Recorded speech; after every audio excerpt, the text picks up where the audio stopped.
Lenin and Trotsky, and the rise of Lenin and Trotsky.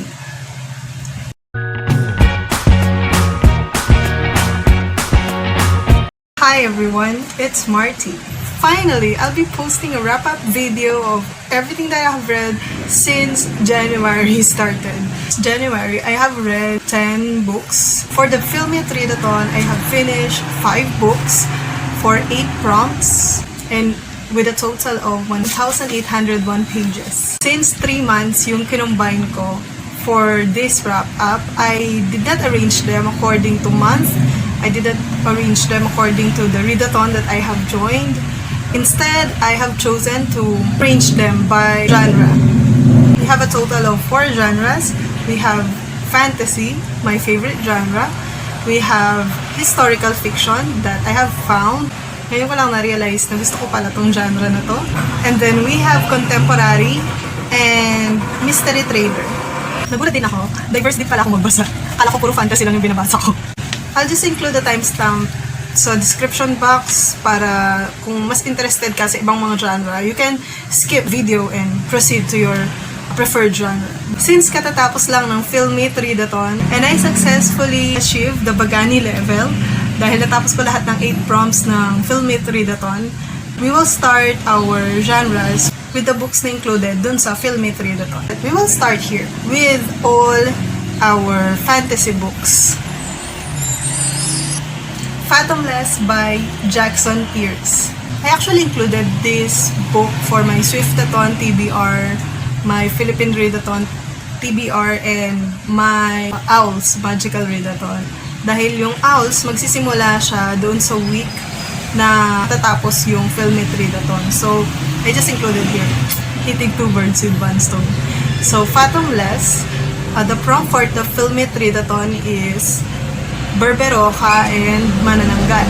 So for the Berberoka, I have to read a book that has body of water in it, and Manananggal is a book that is told in 2 perspectives. I have given this 4.5 stars in Goodreads because I really liked the American legends and mythology involved, like skinwalkers, mer people, but actually they are called ocean girls.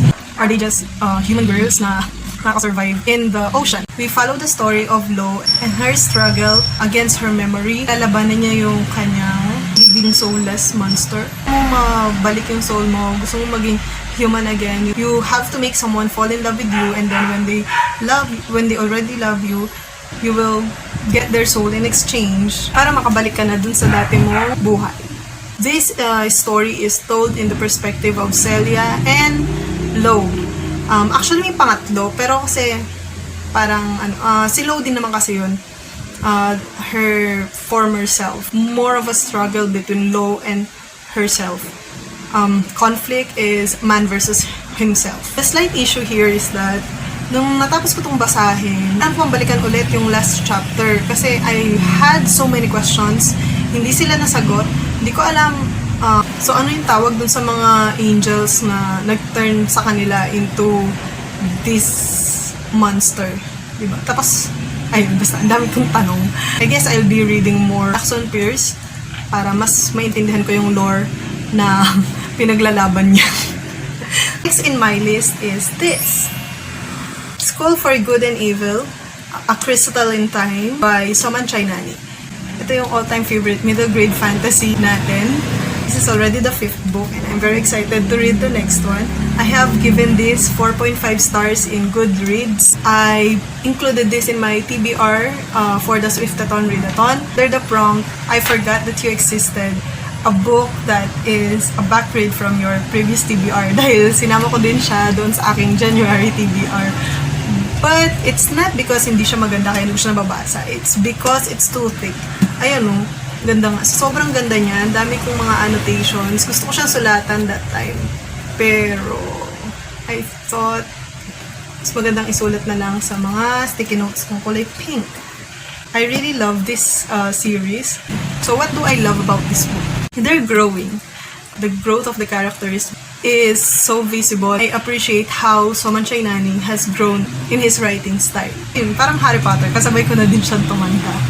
It's been so long nung nabasa ko yung School for Good and Evil, yung 4th book nito. And this is the only book na nag-stick with me through my reading slump. Ito yung nagpapaalala sa akin na dati nagbabasa ako.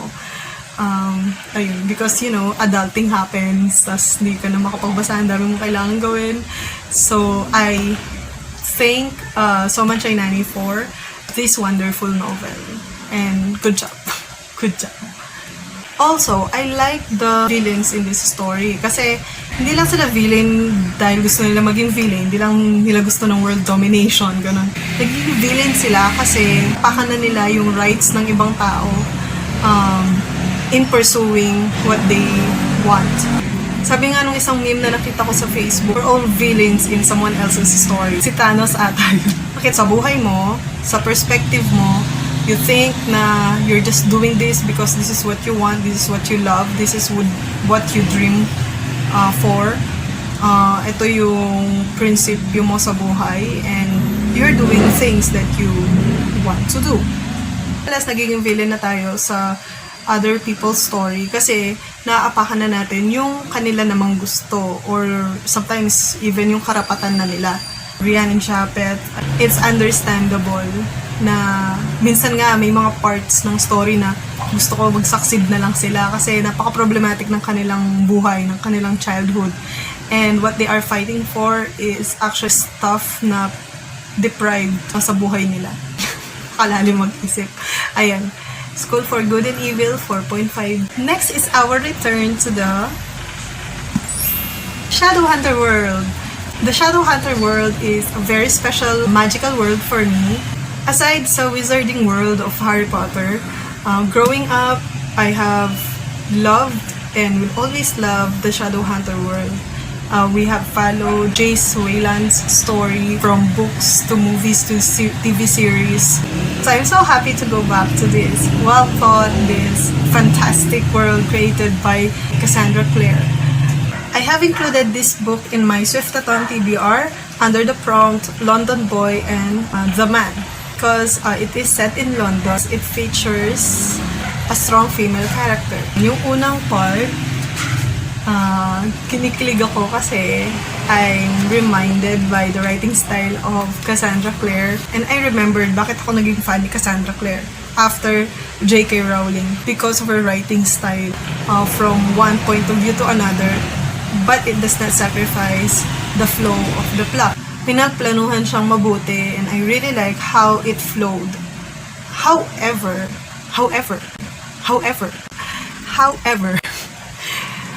that's where the fun ends.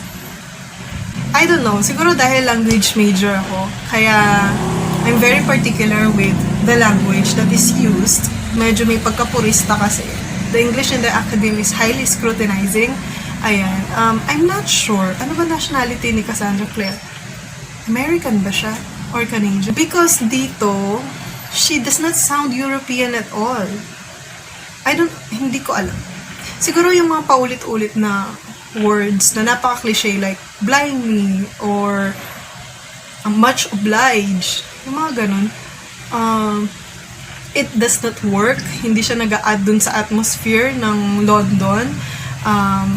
Meron siyang mga problems in the dialogues na hindi siya kasing smooth magsulat ni J.K. Rowling. Baka dito lang sa book na to.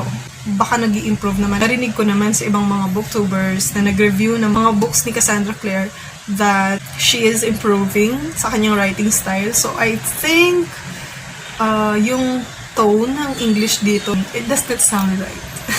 Meron bang right English? Siyempre walang right English. Meron lang tone. It's not European-ish tone. Kung tinatry niya ma-achieve yung London vibe, I'm not sure na na-capture siya. But the story, thumbs up. The characters, okay. It's just the language. 3.5 stars.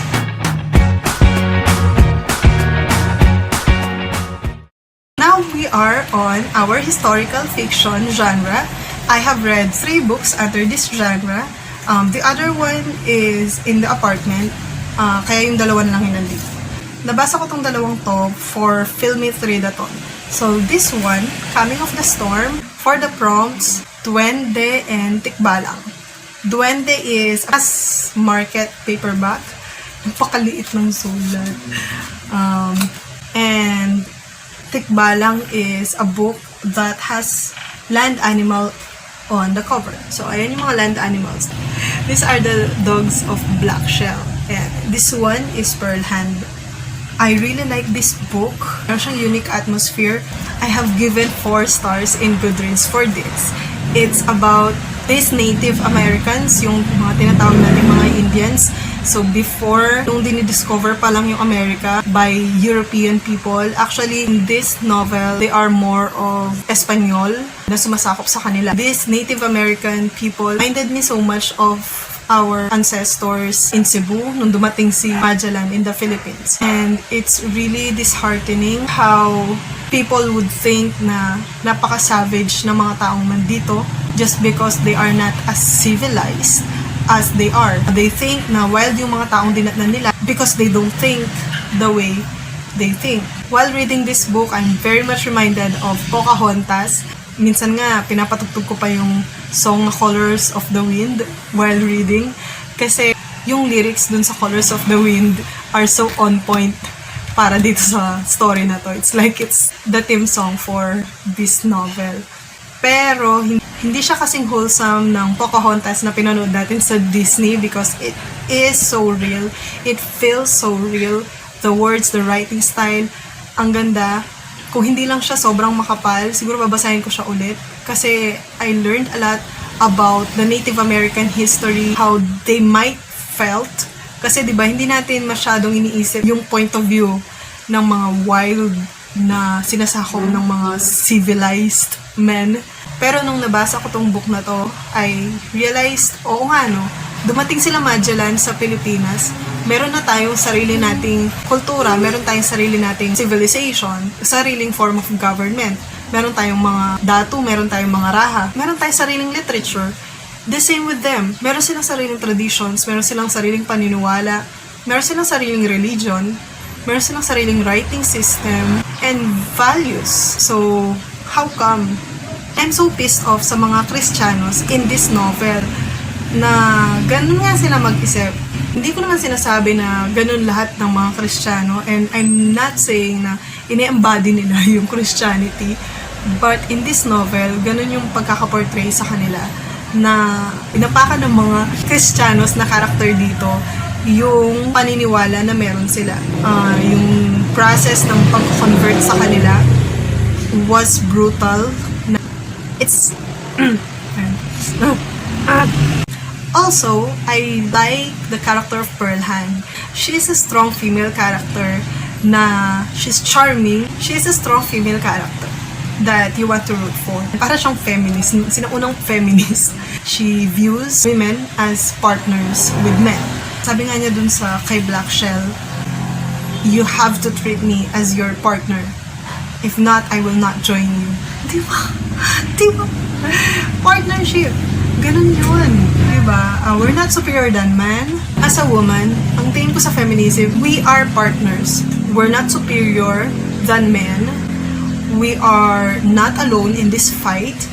Hindi natin pwedeng sabihin na kaya natin gawin to ng tayo lang because we need each other. We are partners. And then, of course, yung mga charming dogs ni Black Shell. Hindi lang sila side characters, they are characters. They were with them through the battle, through the betrayals, through the triumphs, and through the killings. Para silang mga anak na nila. Sobrang nakaka-relate sila. Coming of the Storms by W. Michael Gear and Kathleen Onen Gear. Thumbs up. 4 stars. Next historical fiction book is Blood Red Snow White by Marcus Sedgwick. This is the second to the last book that I have read for Philmit Readathon for the prompt White Lady, a book that has white covering. I have given this 4 stars in Goodreads. This is a historical fiction about a famous author, British author, Arthur Ransome. If you don't know Arthur Ransome, sikat siya sa mga fairy tale stories, especially about Russia and Russian fairy tales, about his encounters when he was in Russia. So, this one, sabi nga ni Marcus Sedgwick, hindi siya autobiographical, Hindi rin siya biographical. It's a historical fiction. Tinry niya na maging truthful and faithful doon sa life ni Arthur Ransom when he went to Russia. So, si Arthur Ransom daw ay pumunta sa Russia para iwan yung kanyang asawa na si Ivy dahil hindi na sila masaya. But then, nung pumunta na siya sa Russia, pinagkamalan na siya na spy ng British and the Russian government against each other. Dahil nga Englishman siya and then he's in Russia, so the Russian people think na spy siya ng mga British. And then, sabi naman ng mga British, dahil sobrang into Russian culture si Arthur Ransom, spy naman daw siya ng Russia. Sunundan natin yung kwento and fall of the Tsar and the Romanov family altogether and the rise to power ni Lenin and Trotsky ng Russian Revolution. And it's my first time to read a story set in Russian Revolution. Siguro magbabasa pa ako ng mga ibang Russian-related stories kasi Arthur Sedgwick made it so interesting. And according to Arthur Ransom, the most beautiful fairy tales are the Russian fairy tales. And I'm very curious now sa mga Russian fairy tales. What I like about this book is its cover. Ang ganda niya kasi. What I like about this book is the storytelling style or yung style ng pagkukwento niya. Some people, sabi nila ang issue nila sa book na to is napaka-bland and dull nung part na natapos na yung fairy tale part. And the story is being told from Arthur's perspective bilang spy and journalist. Sabi nila, hindi na interesting yun kasi napaka-mundane na and nawala na yung magic. But for me, I think I understand na, di ba parang ganun naman talaga. Parang effect ng war yun eh. Napaka-idealistic mo and then war comes and it ruins everything, ruins your family, endangers everybody's life. Kahit nga hindi ka militar, di ba? This story is nagbibigay siya ng point of view from the personal lives of individuals. Anong effect ng war to each individual na present dun sa time na yun. Yung iba kasi dito, gusto lang nila ng payapang buhay. But they are caught in between dun sa opposing power. I think it works. Nagiging dull yung tao as he passes these tough times sa buhay niya. But then, meron pa ring but at the end of the story, meron pa ring firm resolve to save everyone, to save your life, to save your family, to save the people that you love, and to fight what is right. So, yeah. Blood Red Snow White. The last one for this list is 12 Years a Slave. Dinala ko na siya dun sa apartment before the lockdown. So, I don't have a physical copy of the book anymore here sa bahay namin. So, eto siya. Actually, sinimulan ko yung book noong December 31 or 30. December 30 or 31. And then, kinary over ko na lang siya sa January TBR ko. And I have finished it for a long time. Ang tagal ko siyang binasa, 2 weeks ata. Ganito lang siya kanipis. 12 Years a Slave is an autobiographical account of the life of Solomon Nartop nung na-kidnap siya and he became a slave. Solomon Nartop was born a free man. He's working as a musician. But then, an unfortunate evening, merong nagplot ng kanyang kidnap. What I love about this book is the vivid description. Kaya ang tagal ko siyang basahin kasi napaka-vivid ng kanyang description. And my issue with this book is also its vivid description. It drains, nade-drain yung aking empathic heart. Kapag nakakabasa ako ng mga moments ng injustice, nakakabasa ako ng moments ng fina-flog sila. This slave girl, si Pat, si Pat ay napaka-skilled worker sa field, dun sa cotton field kung nasaan sila. But then, yung boss nila, nagustuhan niya si Pat, nakikita ng asawa ng boss niya yon. So, pinagseselosan niya. Ayun, ang daming mga gimmick ng asawa niya para lang maparusahan si Pat. Tapos yung parusa nila, flagging, weeping, na nag-touch yung bit dun sa likod. Touch yung bit dun sa likod. And it, ay, ang sakit. Basta yun.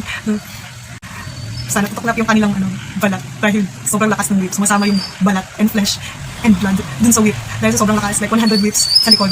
Just because umalis si Pat at pumunta dun sa bahay ng friend niya. Tapos nanghingi lang siya ng sabon. Kasi nga, nagsiselos yung asawa ng boss niya kay Pat. So, hindi niya siya binibigyan ng sabon. So, paano siya maliligo, diba? Paano siya maglilinis ng katawan? And sabi nga ni Pat, ang baho-baho na daw niya, na kailangan na niyang maligo ng maayos. Kaya siya humingi ng sabon. Like, ganito lang kaliit yung sabon. Para lang doon, diba? Na-flag ka. Basta. Marami pang iba. I'm not just bringing the physical book here with me, pero highly recommended. 4.5 stars yon sa Goodreads. I can't forget the day we met, your eyes so blue. Next genre is contemporary. Ayun, contemporary. Hindi ako masyadong fan ng contemporary, pero kung ganitong contemporary babasahin ko, if I will choose a favorite dun sa Philippine Literature books na nabasa ko, this is my favorite. This is so hilarious. I have given this 5 stars in Goodreads. This is under the prompt Bungis-ngis, a book that is a comedy or will make you laugh and laugh hard.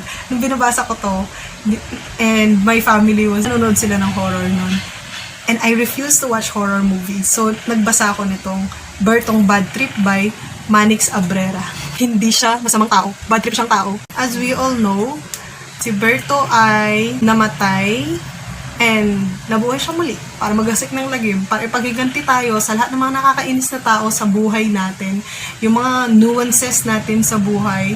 Ayan, siguro kaya effective siya kasi siya na yung nanghihiganti para sa atin. Yung mga feeling natin hindi natin kayang gawin, siya na gumawa.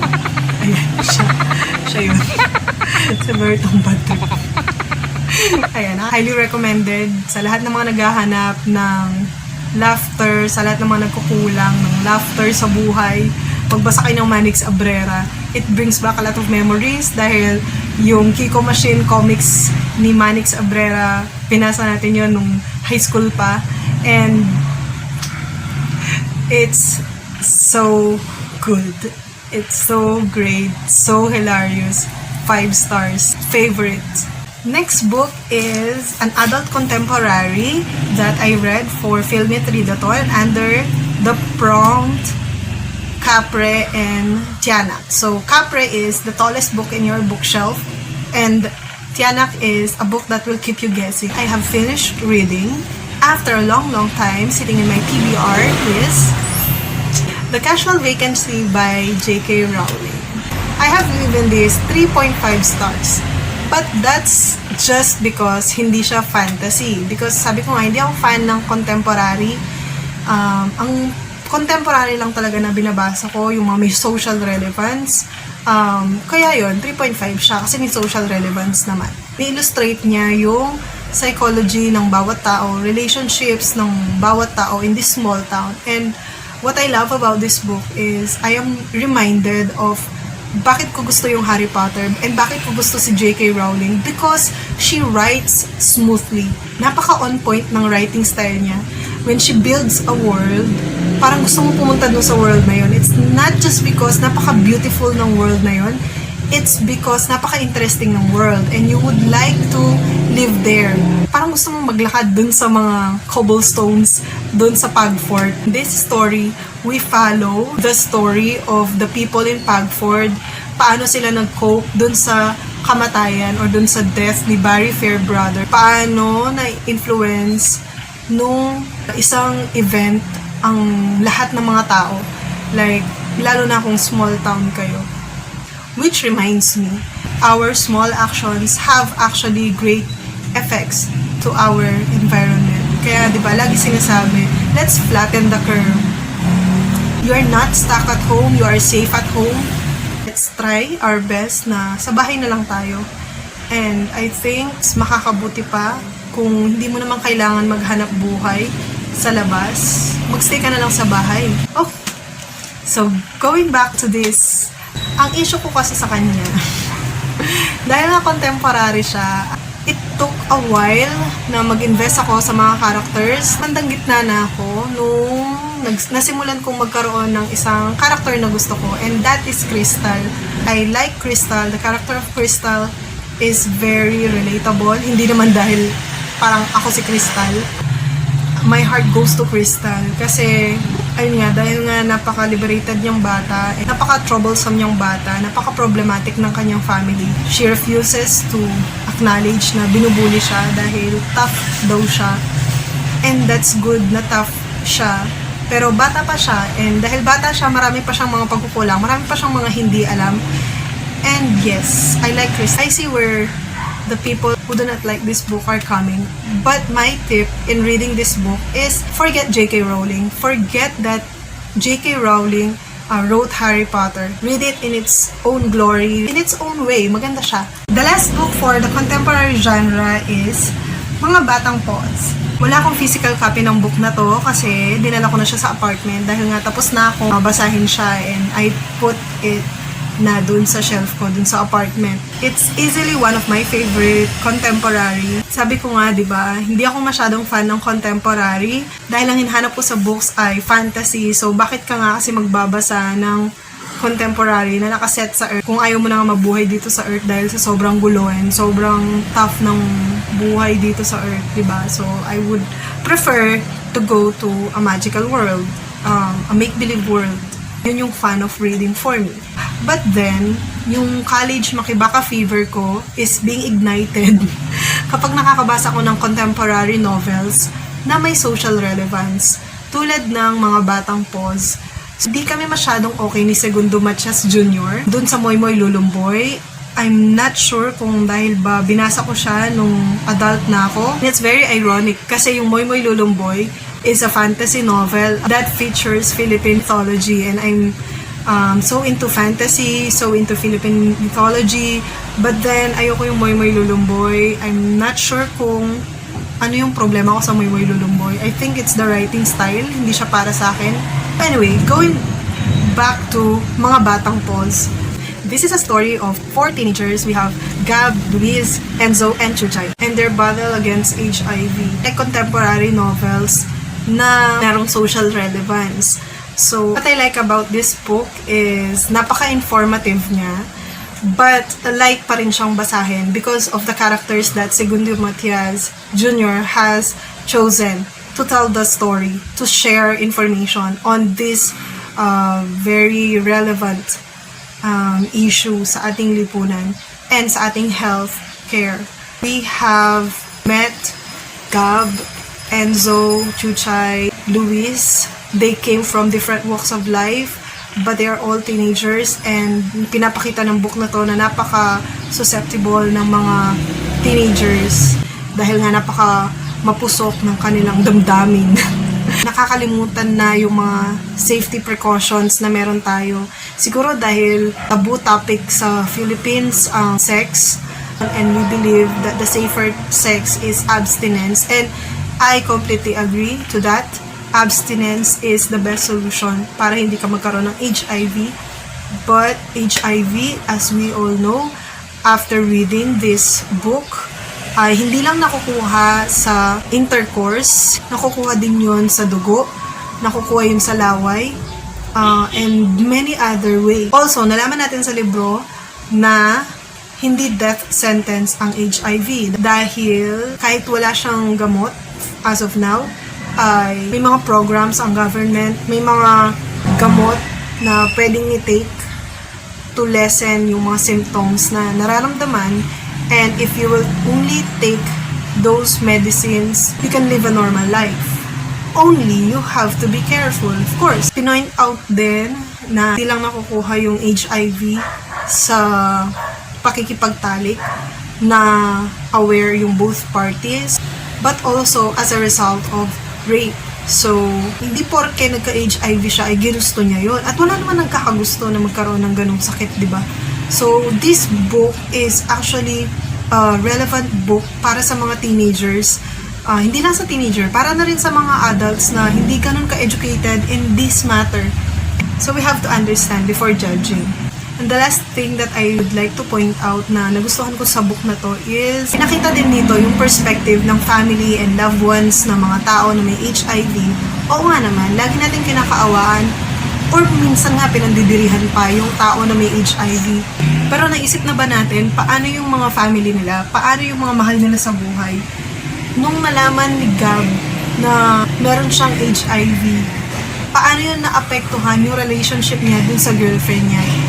Diba? Naisip ba natin yun? But now, nandun siya sa book. So, basahin niyo yung book.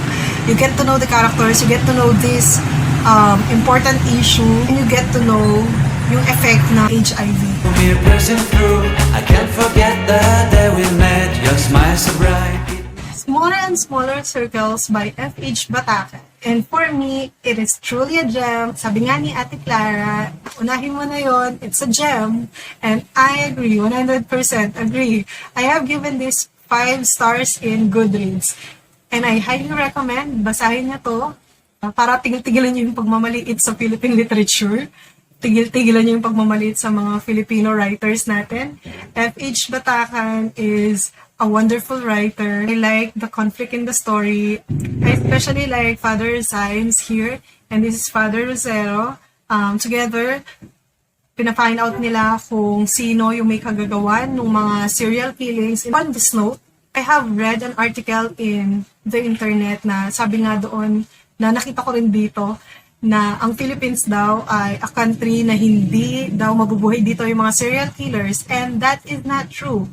Kung psychopath ka, kung killer ka talaga, kahit saang bansa ka, kahit sabihin pa nila na the Philippines is a happy country, that the Filipinos are so loud, bago pa siya makapatay ng tao na chismis na siya ng kapitbahay niya, kaya hindi mag-work yung plano niya bilang isang serial killer. And no, and this was made clear by this novel. Together, ayan, hinahanap nila, tinatrace nila together with the NBI. I love the writing style. I love the vivid descriptions, the dialogues, kapal siya, pero it took me only 2 days to read. One day, kasi nag-seminar kami noon, kaya hindi ko siya nabasa. Nabasa ko lang siya ng konti. Then the other day, ayoko na siyang bitawan. Smaller and Smaller Circles, highly recommended para sa lahat na naghahanap ng thriller, set in the Philippines, written by Filipino author, and written in English. Me small. Our love is like a summer's day, hot and endless in a magic way. We have finished all our 8 prompts for our Film It Readathon, and now we are official Pagani.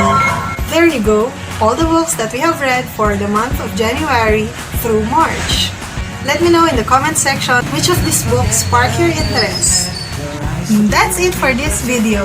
If you learned a thing or two, don't forget to like and subscribe.